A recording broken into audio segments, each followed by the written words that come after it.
یہ شہرت نہیں ہے کہ وہ کوئی مولوی آدمی ہے، بلکہ ان کی یہ شہرت ہے کہ وہ عام طور پہ گستاخوں کے کیسز لیتے ہیں، بلکہ وہ کہیں شکوہ بھی کرتے نظر آتے ہیں کہ میری جو لیگل فرٹرنٹی ہے، میری جو ساتھی وکلاء ہیں، وہ مجھ سے رابطہ نہیں کرتے، بات چیت نہیں کرتے، اس لیے کہ میں گستاخوں کے کیس لیتا ہوں. یعنی کہ جو آدمی جس کی شہرت یہ ہے، یہ آسیہ کا بھی وکیل یہی صاحب تھے. یعنی یہ اس لیے میں تعارف کرا رہا ہوں کہ کسی کے ذہن میں یہ نا ایک مولوی بندہ بیٹھا ہوا تھا. میں اس آدمی کی بات کر رہا ہوں کہ جو کیسز ہی ایسے لیتا ہے، اور علی رلان کہتا ہے کہ میں ایسے کیسز لیتا ہوں. وہ بھی کہہ رہا ہے کہ اس عورت نے وہاں پہ جو کنفیشن کیا ہے اور اس نے اپنے لیے یہ مسئلہ بنایا ہے، اور اس نے یہ کہ جو ساتھی وکیل تھیں، انٹرسٹنگلی اس اپیل میں وہی تھیں، خاتون وکیل تھی ساتھ، ان کو شدید کرٹیسائز کیا کہ یہ انہوں نے اس طرح سے بیسیکلی ون وے اور دی ادر جو عدالت کو بتایا ہے وہ یہ بتایا ہے کہ گستاخی تو اس نے کی ہے. اس وقت آپ کے سامنے 342 کی سٹیٹمنٹ سکرین پہ چل رہی ہے، جس میں یہ واضح طور پہ خاتون کہہ رہی ہے کہ وہ نبی پاک صلی اللہ علیہ وسلم کو آخری نبی مانتی ہے، وہ مسلمان ہے اور ساری باتیں، اور یہ کہ اگر اس سے کوئی توہین ہوئی ہے تو وہ اس پہ شرمندہ ہے اور وہ اللہ تعالیٰ سے معافی مانگتی ہے. ناؤ اس کی معافی فقہ میں ہے یا نہیں ہے وہ تو ایک اور معاملہ ہے، وہ ہمارا موضوع نہیں ہے. ہمارا موضوع یہ ہے کہ کیا اس نے وہ ایکٹ پرفارم کیا جو 295C کے زمرے میں آتا ہے یا نہیں. اینڈ اٹس ویری کلیئر کہ وہ تو بالکل آتا ہے. لیکن سچویشن اس سے زیادہ دلچسپ ہو جاتی ہے اس وقت جب ہم اپیل کے ڈاکومنٹس کو دیکھتے ہیں، جس کا میں نے بڑا تھورلی مطالعہ کیا ہے کہ اپیل کے اندر کئی کانٹرڈکشنز موجود ہیں، کئی مضحکہ خیز باتیں بھی موجود ہیں. مثال کے طور پہ ایک بات اس میں یہ لکھی ہوئی ہے کہ وہ جو حسنات ہے، وہ آدمی، اس کا اس کے ساتھ ایک غلط تعلق اس سینس میں، کوئی خدا نخواستہ اس میں کوئی ایسی بہت ہی بلو دا بیلٹ بات نہیں تھی، لیکن یہ تعلق رکھنا بھی غلط ہے اس لیے کہ وہ نامحرم تھے. اس کا کیس سے کیا تعلق ہے؟ وہ تو بی بی خود کہتی ہے کہ ہم PUBG کھیلتے تھے، اس میں کچھ لوگ تھے اوورسیز کے اور یہ تھا، اور سارے کھیلتے تھے. تو مطلب یہ اپیل کا گراؤنڈ ہے کہ تعلق کے لیے تو دو لوگ چاہیے ہوتے ہیں نا. کہ حسنات نے غلط کیا تو شور میں بھی کہوں گا حسنات نے غلط کیا، لیکن اس بی بی نے تو غلط کیا ہے، اس میں اپیل کیا کر رہے ہیں آپ؟ یہ اور بات ہے کہ 342 کی سٹیٹمنٹ میں جو اس خاتون نے وضاحت دی ہے کہ میرے خلاف اس نے کیس کیوں بنایا، وہ اس بیس پہ اس نے وہ کہا کہ یہ بتاتا تھا کہ میں مولوی ہوں، باہر کے کھلاڑی جو تھے، اوورسیز کھلاڑی، فورنرز جو تھے، وہ اس کا مذاق بناتے تھے اور یہ مجھے کہتا تھا سپورٹ کرو، میں نے سپورٹ نہیں کیا، اس نے مجھے بسا دیا. ریئلی کوئی آدمی، یعنی میں پاکستان میں اسلام پسندوں میں داخل ہوں جو پاکستان میں اسلام کے نظام کو چاہتے ہیں، تو اب میرے تو لوگ مذاق بنانے کے ساتھ ساتھ مجھے تو لوگ گالیاں بھی دیتے ہیں. تو اس کا مطلب یہ ہے کہ میں کسی کو بلاسفی میں پھنسا دوں گا؟ میں کیا مطلب نان سینس قسم کا یہ آرگومنٹ ہے. But in addition to that وہ تھرو آؤٹ 342 کی سٹیٹمنٹ میں اور جو اپیل ہے اس میں یہ بات کہتی، اس کی وکیل ہے وہ انہوں نے کہی، اور 342 کی سٹیٹمنٹ میں اس نے خود کہی کہ مجھے اکسایا گیا. بار بار اس نے کہا کہ مجھے اکسایا گیا. اپیل بھی یہی ہے، اکسایا گیا. اور ایک اور کانٹرڈکشن یہ کہ ایک طرف اکویٹل کا لکھا ہوا ہے اپیل میں کہ اس کو باعزت بری کر دیا جائے، اور دوسری جگہ لکھا ہوا ہے کہ اس کی سزا جو اس کو دی ہے نچلی عدالت نے وہ بڑی سخت دی ہے. یہ جب آپ بات کہتے ہیں نا کہ ہارش سزا دی ہے، تو اس کا مطلب یہ ہوتا ہے کہ جرم تو ہوا ہے لیکن سزا جو ہے وہ زیادہ اوور دا ٹاپ ہو گئی، اس کو آپ کم کر دیں. یعنی اس طرح کی مٹیریل کانٹرڈکشنز تھیں. لیکن جو چیز میں کانٹرڈکشن نہیں تھی وہ یہ تھی کہ مطلب اس میں یہ نہیں لکھا ہوا تھا کہ اس نے بلاسفمی نہیں کی ہے. ایون اپیل بھی اس چیز پہ گئی تھی کہ اس کو رہا کر دیں، کیونکہ اس کو اکسایا گیا ہے. بار بار اس نے یہی کہا اس کو اکسایا گیا، اس کو اکسایا گیا. غلطی ہے یا نہیں ہے، مطلب جیسے میں نے عرض کیا کہ 295 کی ڈومین میں تو بات بڑی کلیئر ہے. یہی بات تفصیلی طور پہ آپ سیف الملوک صاحب کا ویڈیو دیکھ لیں، انہوں نے بڑے تفصیل سے سمجھایا ہے. وہ ہسٹوریکل ڈیولپمنٹ بتائی ہے جس کے بعد پاکستان کا قانون یہاں پہ پہنچا کہ اس کے اندر نیت کا کوئی عمل دخل نہیں ہے. یعنی کہ لو میں جو ایبسلوٹ لائبلٹی آفینسز ہوتے ہیں یہ اس میں آئے گا یا اسٹرکٹ لائبلٹی میں آئے گا. یہ جو فل مینز ریا ہے یہ اس کا حصہ نہیں ہے. تو یہاں تک بات آپ کو کلیئر ہو گئی. 342 کی سٹیٹمنٹ دیکھ لیں آپ، جو پرانی رپورٹس ہیں آپ وہ دیکھ لیں، آپ اپیل دیکھ لیں، آپ اس کے اپنے وکیل اس خاتون کے ان کے بیانات دیکھ لیں. یہ بات کلیئر ہے کہ ان کا سٹانس یہ تھا کہ اس نے گستاخی تو کی، لیکن ایٹ بیسٹ یہ ہے کہ کسی نے اس کو اکسایا ہوگا. یہ ہے کیس کا ایک بیسک اور بنیادی حصہ جو کہ تبدیل ہو گیا لاہور ہائی کورٹ میں جانے کے بعد. جی ہاں، لاہور ہائی کورٹ نے جو ججمنٹ دی ہے وہ اس اپیل پہ دی نہیں ہے سرے سے. اب وہ ججمنٹ میں کھول کے آپ کے سامنے رکھتا ہوں. اس وقت ججمنٹ آپ کو اپنی اسکرین پہ نظر آ رہی ہے. میں چاہوں گا کہ آپ توجہ کریں اسپیسیفک پیسیج پہ جس پہ لکھا ہوا ہے کہ انکوائری کے دوران تو جو ملزمہ کا فون تھا اس میں سے وہ بلاسفیمس، وہ گستاخانہ مواد ملا.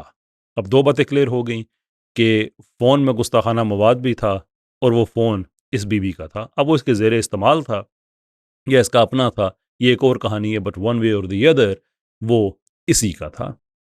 یہ بات بھی جج صاحب نے کلیئر کر دی. لیکن آگے چل کے انہوں نے اپیل میں جو کچھ لکھا ہوا ہے کہ اس کو امپلیکیٹ کیا گیا, اکسایا گیا, اس کو کیسے دھوکہ کیا گیا, کچھ بھی ہوا, ان چیزوں کو انٹرٹین نہیں کیا, بلکہ یہ کہا کہ دیکھو بھائی فون سے تو بلاسفمی ملی ہے لیکن وہ فون بی بی کا نہیں ہے, اس کا آپس میں کوئی لنک نہیں بنتا. اور اس پہ جج صاحب نے ایک اتنی بڑی فیکچول انیکوریسی کر دی کہ اگر کوئی عام آدمی ہو تو یہ کہا جائے گا کہ اتنا بڑا جھوٹ بول دیا اس نے. لیکن چلیں یہ صاحبان اقتدار ہیں, سوری اقتدار مجھے نہیں کہنا چاہیے, یہ صاحبان حکم ہیں, اس لیے چلیں ان کی عزت میں ہم یہ نہیں کہتے. وہ غلط بیانی کیا ہے, وہ فیکچول انیکوریسی کیا ہے, وہ یہ کہتے ہیں کہ جو ریکوری میمو ہے, یعنی کہ وہ فرد ہے, وہ جس میں وہ ڈاکومنٹ ہے جس میں لکھا ہوتا ہے کہ ریڈ کے دوران کیا کیا چیزیں ملی ہیں, اس کے اوپر یہ نہیں لکھا ہوا کہ جس فون نمبر سے بلاسفمی کی گئی ہے وہ وہاں سے ریکور ہوا ہے. یہ وہ کہنا یہ چاہ رہے ہیں کہ جب وہ فون آپ کے ریڈ میں ریکور ہی نہیں ہوا تو اس فون سے آپ اس کو کیسے لنک کریں گے. حالانکہ میں حیران ہوں کہ یہ ڈاکومنٹ عدالت کی فائل پہ موجود ہے. میں آپ کو دکھا دیتا ہوں کہ یہ وہی ڈاکومنٹ ہے اس وقت آپ کی اسکرین کے سامنے جس میں یہ فون بھی موجود ہے, یہ فون نمبر بھی موجود ہے, اور نیچے چل کے دیکھیں تو انیکا کے دستخط بھی موجود ہیں اور اس کے تھم پرنٹ بھی موجود ہیں جو کنفرم کر رہی ہے کہ یہ چیزیں اس کے قبضے سے نکلی ہیں. How do you make sense of this? یہ ہائی کورٹ کے ججز ہیں. مطلب جج کو کسی نے مس لیڈ کر دیا وہ ایک اور چیز ہے, لیکن کیا جج کو اتنا بھی نہیں پتا کہ وہ خود کہہ رہی ہے کہ یہ فون میرے پاس سے برآمد ہوا اور جج کہہ رہا ہے کہ نہیں ہوا. اب کیسے, یعنی کہ وہ خود کہہ رہی ہے ہوا, جو وہاں پہ ایف آئی اے والے ہیں وہ کہہ رہے ہیں ہوا, سارے گواہان موجود ہیں, سارے کہہ رہے ہیں ہوا. ایک جج کہتا نہیں کہ جو چیز خود ملزمہ نہیں کہہ رہی ہے جج صاحب کہہ رہے ہیں جی یہ چیز واقعہ ایسا ہی. اس کے ساتھ مزید جج صاحب یہ لکھتے ہیں کہ ارم فہمید نامی ایک خاتون جو کہ اس سم کی آنر ہے, دیٹ از ویری ٹرو, اس نے یہ فون خود جا کے ایف آئی اے کو دیا ہے, یہ انکوائری ٹیم کو دیا ہے. میں نے سارے ڈاکومنٹس کے چھان مارے, جو لوگ اس کیسز سے کنیکٹڈ ہیں میں نے ان سے بات کی, سارا دیکھا, کسی سٹیج پہ کوئی سرے سے ایسی بات ہی نہیں ہوئی کہ اس نے یہ اپنا فون خود جا کے انکوائری والوں کو دیا ہوا ہو. مطلب یہ فیکٹس کریٹ کرنے والی بات ہے. یہ اعجاز اسحاق کو ہم نے دیکھا تھا, وہ ایسی حرکتیں کرتا تھا, I thought he was the only one, but apparently that's not the case. I'm surprised, but I have been surprised before. کہ جو فیکچولی سرے سے چیز ہوئی نہیں ہے, جج صاحب وہ بھی بیچ میں لکھ رہے ہیں کہ اس نے خود جا کے دیا تھا. وہ فون اس کے نام پہ تھا, لیکن یہ یہاں پہ ہم این سی سی آئی اے یا بیفور دس ابھی ایف آئی اے کے پاس ہوتا تھا, ہم ان کو کریڈٹ دیتے ہیں کہ فون اگر کسی کے نام پہ ہو تو وہ اس کو نہیں پکڑتے ہیں بلکہ جس کے استعمال میں ہو اس کو پکڑتے ہیں. یہی وجہ ہے کہ عبداللہ شاہ کے والد کو چھوڑ دیا گیا تھا کہ وہ گواہوں کے ساتھ گیا, اس نے کہا جی فون میرے نام پہ ہے, یعنی کہ سم جو ہے, لیکن یہ میرے بیٹے کے استعمال میں تھے, میرے نہیں, اس کو چھوڑ دیا گیا. اور کئی ایسے کیسز ہوتے ہیں, کتنے ہی کیسز ہیں, یعنی کہ مور دین 50% کیسز آئی ووڈ امیجن ایسے ہیں کہ جن میں جو سم ہے وہ بہن کے نام پہ ہے, ماں کے نام پہ ہے, باپ کے نام پہ ہے. تو اگر یہ کاروائیاں کرنی ہیں تو پھر تو ان کے گھر کی خواتین بچیں گی نہیں. اگر آپ نے یہ فارمولہ سیٹ کرنا ہے کہ جس کے نام پہ سم ہے اس کو پکڑو, پھر تو یہ جو اس وقت بلاسفمی پروڈکشن گینگ والے جو ہیں یہ سن کے یقینی طور پہ لرز رہے ہوں گے, کیونکہ انہوں نے تو بتایا ہوا ہے نا جی کوئی مسئلہ نہیں, آپ کے بچوں کو نکالیں گے. لیکن اگر کل عدالت اس سمت میں ڈائریکشن دیتی ہے کہ جس کے نام پہ سم ہے اس کو پکڑو, تو پھر کسی کی بہن بیٹی محفوظ نہیں رہے گی. یہ تو آؤٹ آف رسپیکٹ ہم کئی باتیں نہیں کرتے. فیصل آباد میں بھی ایسا ہوا جب وہ بہت ایک میٹنگ میں بہت زیادہ وہ فیملی ہے وہ کہہ رہی تھی کہ بتاؤ کس کے نام پہ وہ 2 خواتین کا نام ہمارے سامنے ہے, آؤٹ آف رسپیکٹ ہم نے نام نہیں لیا. لیکن عدالت اگر خود اس طرف کر رہی ہے تو پھر تو ٹھیک ہے جناب, وہ بھی کر کے دیکھ لیں. وہ قتل تو ہوگا انصاف کا کہ ایک وکٹم ہوگا کہ جس نے اس ٹرسٹ پہ سم دی ہوئی ہے کہ تم اس کو غلط استعمال نہیں کرو گے. کون ماں کون باپ ایسا بیوقوف ہوگا جو کہے گا کہ اس سم سے گستاخی کرو؟ دماغ خراب ہے اس کا, وہ مسلمان نہیں ہے کیا؟ اس کا بھی اتنا ہی ایمان ہے, اس کے دل میں بھی اتنی محبت ہے. تو وہ تو پہلے ہی وکٹم ہوگا کہ میرے نام پہ جو سم ہے تم نے اس کو غلط استعمال کیا, آن ٹاپ آف اٹ آپ کہتے ہیں کہ سزا اس کو ملنا شروع ہو جائے. تو یہ نان سینس باتیں ہیں. اٹس ویری انبیکمنگ آف اے جج اور justice, not an ordinary one, there of high court. اب یہ وہ سارے معاملات ہیں جو آپ کے سامنے ہیں کہ جتنی سمری ہے ساری بات کی وہ یہ ہے کہ اس بی بی نے کبھی بلاسفمی کو ڈینائی نہیں کیا. یہ نمبر کے ساتھ لنک ڈھونڈ رہے ہیں. اس نے اپنی 342 کی سٹیٹمنٹ میں کہیں ڈینائی نہیں کیا کہ میرا اس سے رابطہ نہیں ہوا. اس نے یہ ضرور کہا کہ اس نے مجھ سے رابطہ کیا, میں اتنی زیادہ جو ہوں وہ اتنی ویل ورس نہیں تھی. اعتراض جو اس کا تھا جناب رسالت میں آپ صلی اللہ علیہ وسلم کے حوالے سے, حضرت عائشہ کے حوالے سے توہین آمیز اس نے خاکے بنائے ہوئے تھے.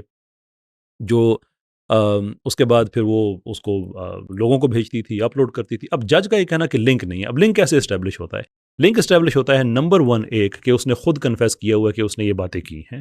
نمبر 2 اس نے یہ کہا ہوا ہے کہ میری ریلیجس انڈرسٹینڈنگ اتنی زیادہ نہیں تھی تو مجھے اس نے پھنسایا ہے، ان باتوں میں ڈریگ کیا ہے.